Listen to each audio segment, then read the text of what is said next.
really grateful to be here and have the opportunity to meet you and come to you on UNSW Kenzo campus, as we fondly call it, at Canberra. Firstly, just want to acknowledge that we're standing here on the unceded lands of the Bidjigal people of the Eora Nation. I want to pay my respects to elders past and present and acknowledge that sovereignty was never ceded. So this is I haven't given this talk in public before. I'm just going to keep on admitting people or as someone doing that. And it's going to include a little bit on work that I've done before and a little bit on some ideas that I'm developing at the moment. So I was on parental leave last year and just kind of coming back into the workspace and thinking about what I want to do next. So there'll be three broad parts here. I always like to start with definitions.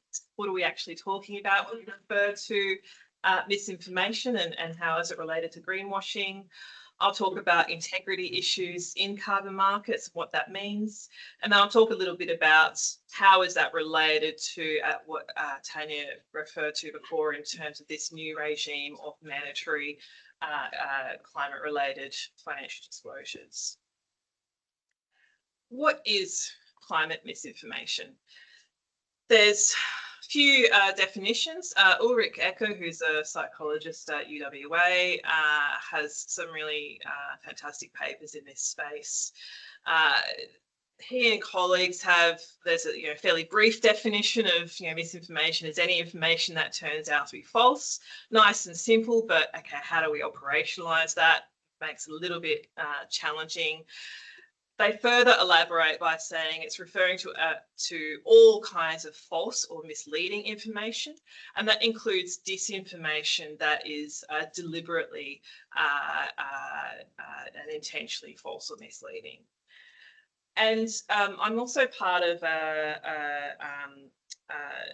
climate science social science network, and there's a big focus on what they're referring to climate obstruction at the moment. There's a book that has come out, and these are collective, or that climate obstruction term is collectively being used to refer to climate denial, climate delay, climate conspiracies, and greenwashing is also a form of climate misinformation. You might have heard that we recently had a Senate inquiry, which is looking at misinformation and disinformation on climate change, and it delivered a report late last month. And I've pulled out a couple of quotes from some misinformation experts. One is Dr. John Cook from the University of Melbourne.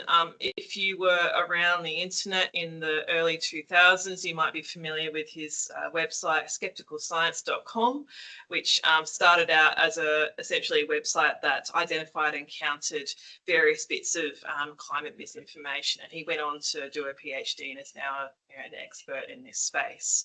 And he's argued that there's three general lines of argument in climate misinformation. There's science denial, there's what he calls solutions misinformation, and then attack. And in terms of the goal of misinformation, it's always to maintain the status quo or to delay change. Christian Downey, who's at the ANU, he mentions that there's been a bit of a shift in the strategies and the discourses used in this climate misinformation space, but the underlying intention of maintaining the status quo remains the same.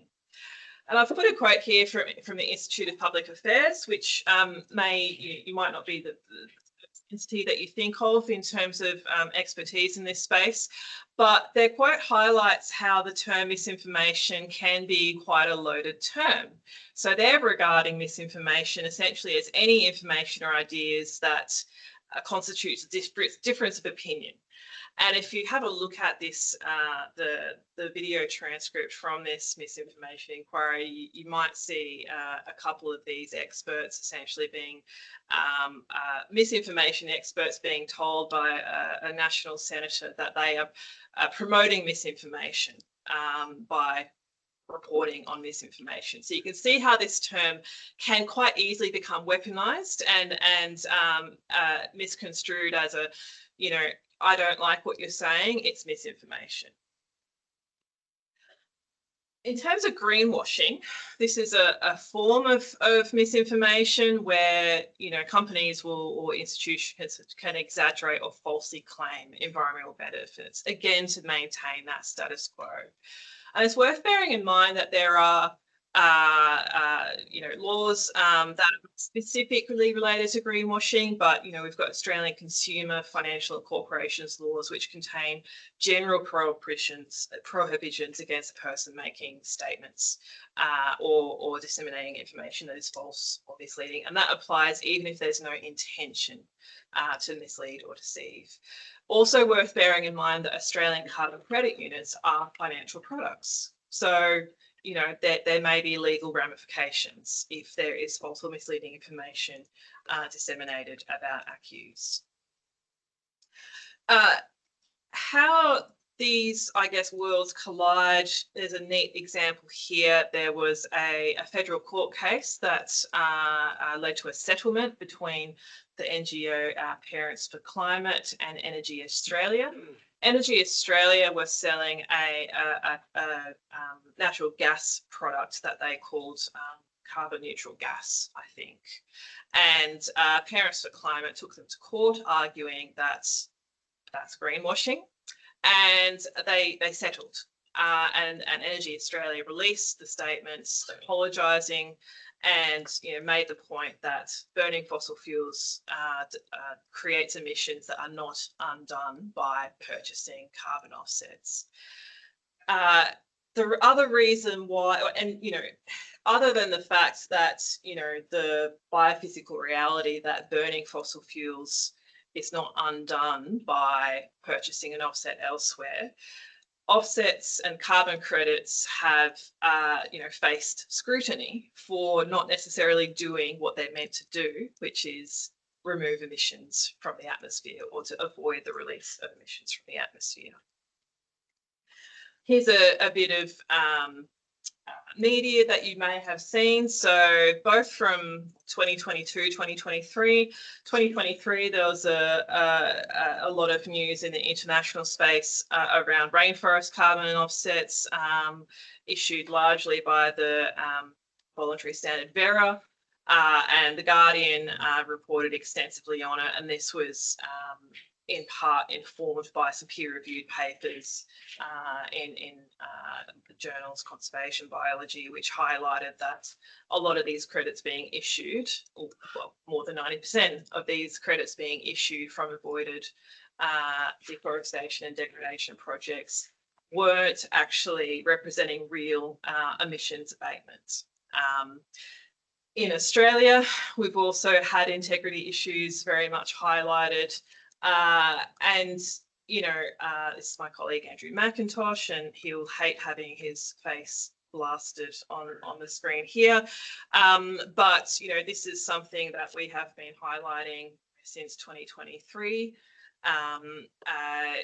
But, you know, before we get into that in a little bit more detail, if we think about internationally, this is a meta-analysis that Benedict Probst published in 2024, and they examined 1/5 of all credits issued globally of carbon credits, and they found that 84% of the carbon credits that they examined, based on the analyses that they synthesised, failed to deliver real emissions reductions.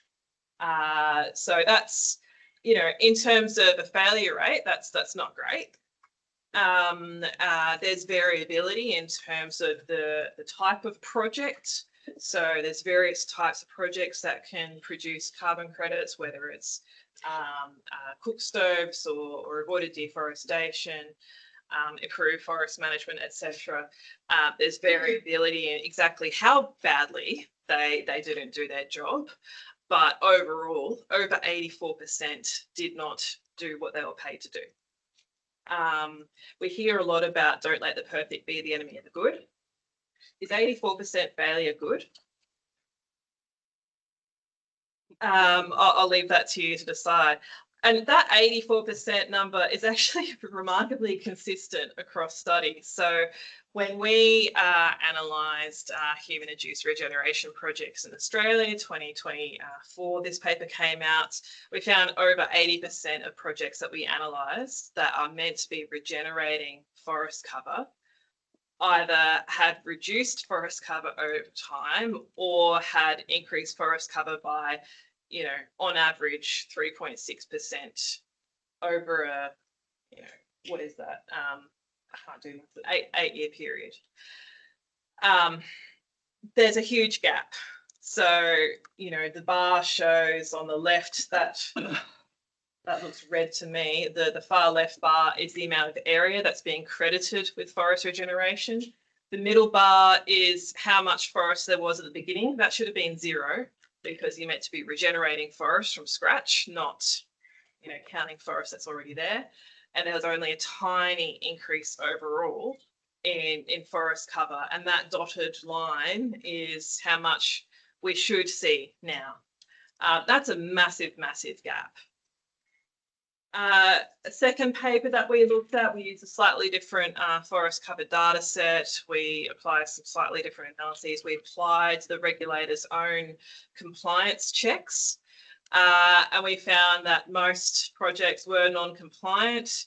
And this graph here is interesting. It shows the green line is the amount of cover, forest cover, that should be there. So a project will be paid or issue carbon credits relating to the amount of emissions that have been sequestered relative to forest cover that has grown, right? So we can see from satellites how much forest cover there is in a project over time, and using very standard forest growth equations, we can say, okay, if there's this much cover, that means from this time to this time, there should have been, this much emissions sequestered. But if you go to the carbon credit register, you can see how many credits have been issued, and there's a mismatch. So most of these projects, other than a few, a small handful of examples that are actually achieving more growth than what they're credited for, the vast majority of projects have nowhere near as much forest growth as what they're being paid for, and that's a problem. That's a problem. These projects, it can all feel a little bit hypothetical. It can really make more sense to look at these projects. So here's an industry exemplar. This is one that Professor Chubb visited during his independent review in 2023. This is just open source imagery, the Mullingar Regeneration Project. It's received over 65,000 carbon credits and should now have 100% forest cover in its credited areas. But if you look at the data, forest cover is basically fluctuating at the 10% level, and that's been the case since 1988. Yeah. So I haven't looked at forestry satellite images as much. What density of kind of greenery should we see in the bottom image to be like full forest cover? And the other one is, why should it? Like, is that based on an average growth rate over 10 years or something? So to achieve, forest cover in Australia, the way it's credited is at least 20% canopy cover and at least 2 metres high. That's the Kyoto definition of forest. And why should it achieve 100% forest cover? Because that's the basis which it's credited. So these projects are not the way that it is determined whether credits are issued. It's not, people aren't on the grounds checking to see whether trees have grown. It's a model. So it's a model that basically, if you input an amount of area into FullCam, the model, and says there's 100 hectares of forest, it spits out how many, the amount of emissions that is equivalent to.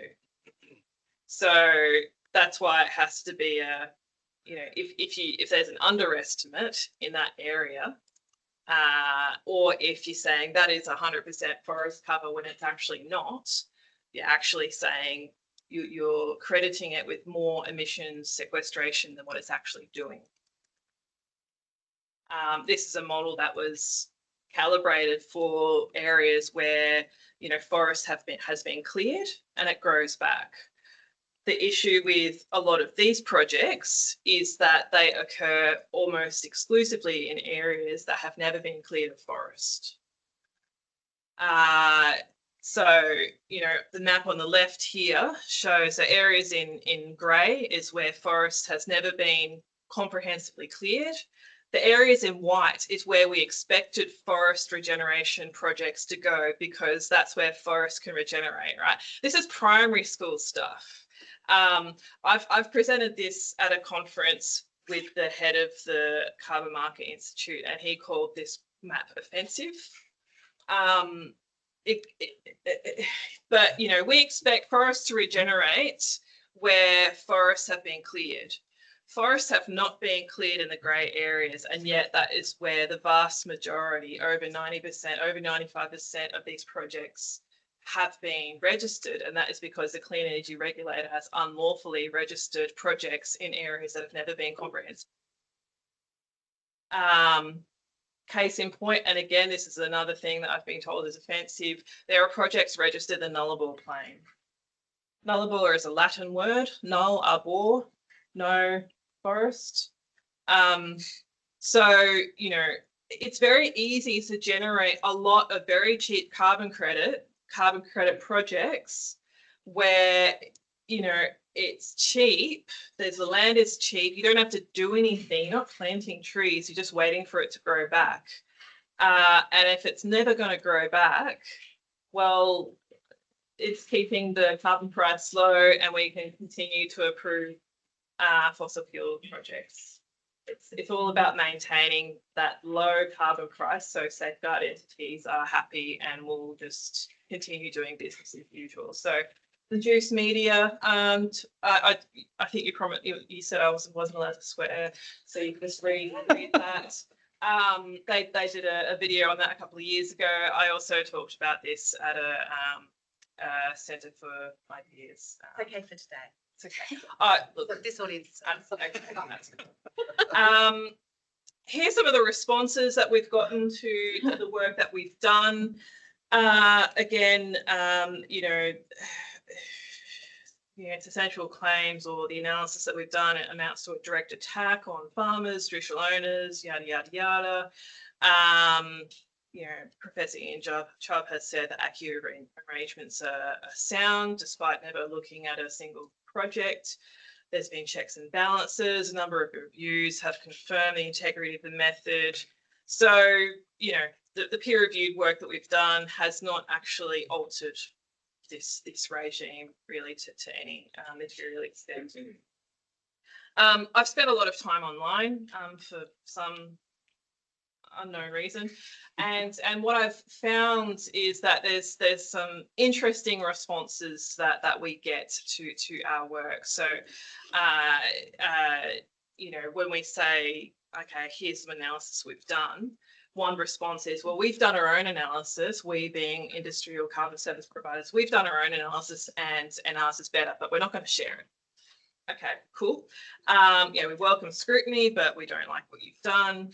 Then there's critiques of our analysis. It's flawed, dogmatic, ideological. It's not scientifically rigorous. The data that we've used is wrong, so we use a different kind of data. Well, that data's wrong. There's a lot of DAVO. So deny, tag, reverse victim offender. I've been in meetings where carbon service provider heads of companies have said how deeply disappointed they were by our science.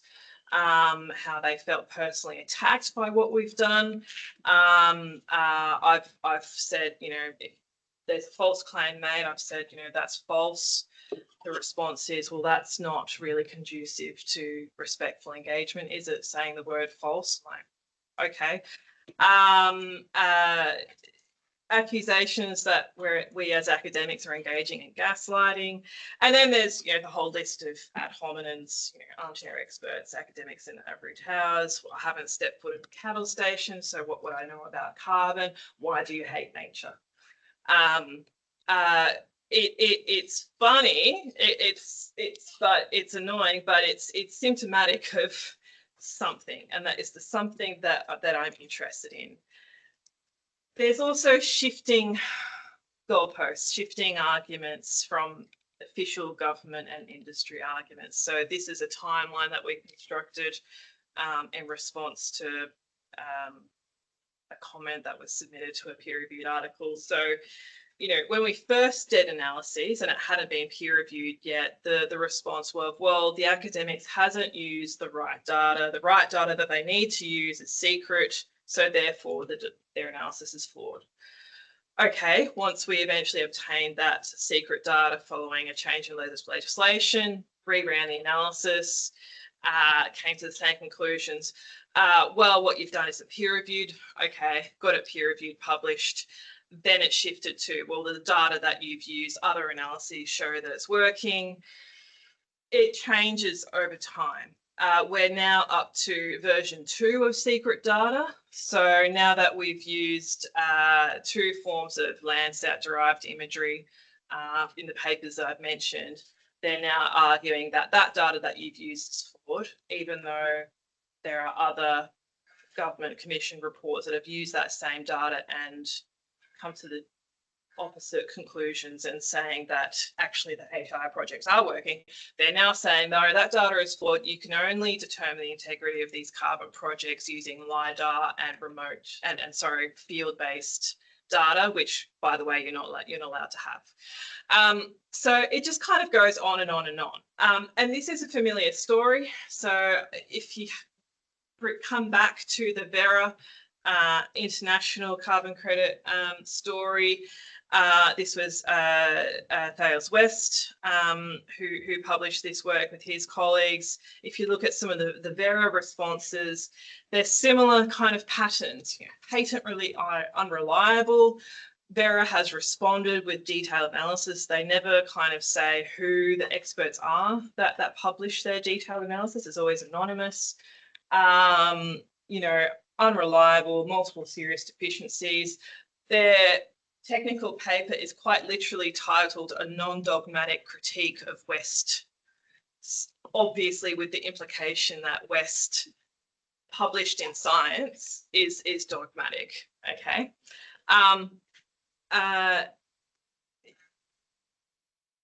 There's a reason for this.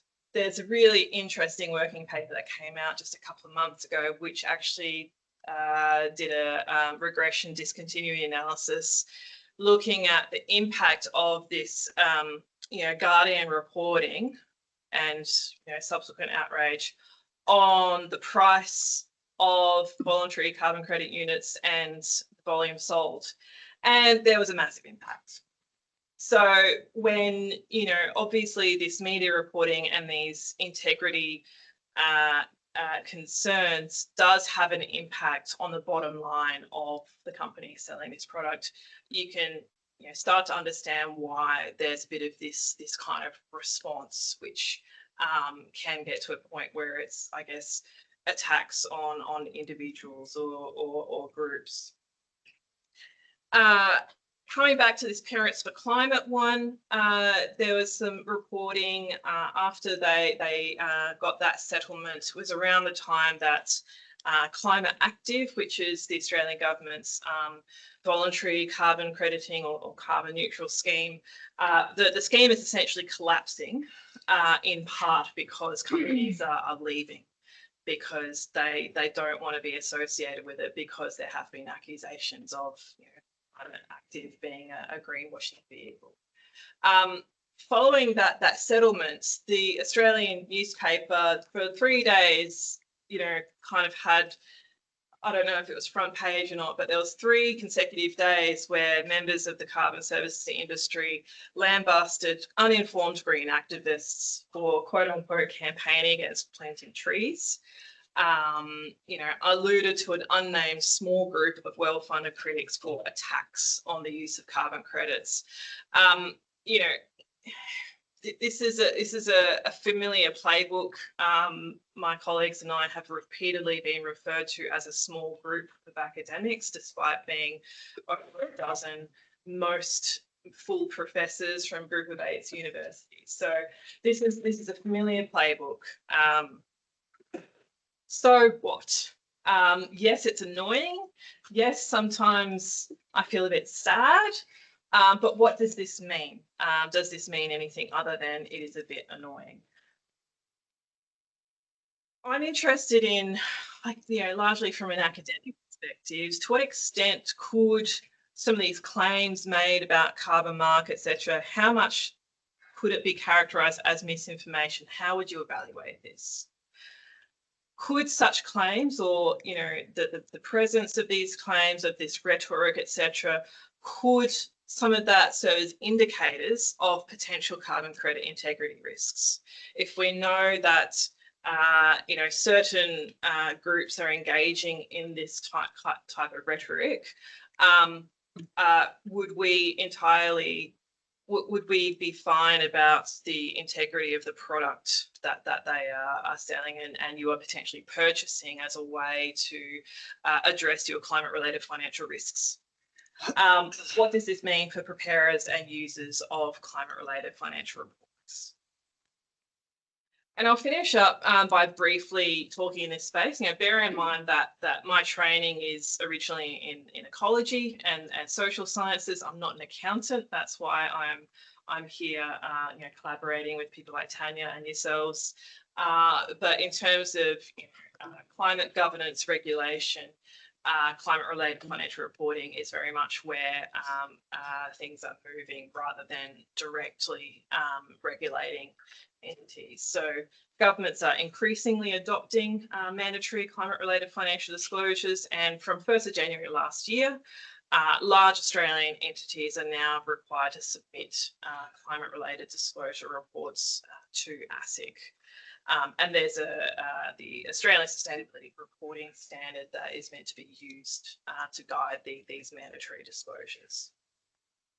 And within these disclosures, there is a part where there are requirements to disclose the use of carbon credits when they are used to help an entity to achieve a net greenhouse gas emissions reduction target. And as I said, I'm not an accountant, but the look that I've had at the standard, where for any greenhouse gas emissions target disclosed, an entity must or shall disclose their planned use of carbon credits to offset greenhouse emissions or gas emissions. They need to disclose which third-party schemes, whether it's Verra or Gold Standard, etc., that are used to verify or certify the carbon credits. The type of carbon credit, is it nature-based or based on technological carbon removals, and any other factors necessary for users of general purpose financial reports to understand the credibility and integrity of the carbon credits the entity plans to use. Now, that any other factors necessary seems to be doing a fair bit of heavy lifting. And I'm genuinely interested to know whether, and what we haven't, Tanner and I were discussing just this morning, we have started seeing some of the first mandatory climate disclosures coming out of the Group 1 entities. I haven't, analysed them in any detail yet, but I'm genuinely curious to know to what extent can carbon credit integrity be understood based on what is disclosed by reporting entities. Bearing in mind that from the peer-reviewed work that I've presented here, saying that it's certified by Verra or Gold Standard or even by the Clean Energy Regulator, it's not necessarily going to provide a good indication that that is a high integrity carbon credit unit. Okay. I've been doing a bit of a lit review, or my colleague Hang Dewey and I have been doing a lit review of who else has been looking in this space. Lee and colleagues, there's a working paper from last year where they've looked at 2024 reports. They've done a very, high-level analysis where they've looked at carbon credit and carbon offset use mentioned in the reports. They haven't gone into detail about, to what extent the climate targets are made up of carbon credits, etc. But they did identify that of the 100 ASX listed entities they looked at, over 60% of reports referred to carbon credits or offsets, and they did think that many entities were failing to provide critical details about the carbon credits involved. Now, bear in mind that that's pre-mandatory disclosures. So obviously a big question in the accounting literature is, does the introduction of mandatory disclosures improve the quality of disclosures? So that may well be the case. Or reduce, as Tanya hypothesizes. I'm also interested in, are there any other indicators within these sustainability reports or annual reports that could provide indicators of greenwashing risk? So because I don't know why I do this to myself, but, why not start at home? Had a quick look at the UNSW sustainability report. Now, they do use carbon credits to, there's a very small kind of scope 1 emissions that they are interested in. I mean, have a look. We've got a picture of some young women planting trees. That's nice. But if you have a look at the detail, the vast majority of the carbon credits that they've purchased are from landfill gas projects in China. And we know that landfill gas carbon credits are notoriously terrible integrity. Is that, yes, that they are purchasing Australian native regeneration offsets from Greening Australia, which is excellent. They haven't been being claimed it last year, but they chose to invest in 9,217 verified voluntary units, including 9,000 units from landfill gas. Well, what was the other 217? We don't know. They don't disclose it. So there's some good things and some question marks just in this one little page, and that's something I'm curious in. Would this be classified as a greenwashing risk potentially? There's some missing information here. I'm also curious because it seems that our emissions are going to increase quite a lot very soon. UNSW has committed to purchase carbon offsets carbon credits to offset its new agreement with OpenAI for our ChatGPT use. So something to look forward to. On that happy note, I will finish there.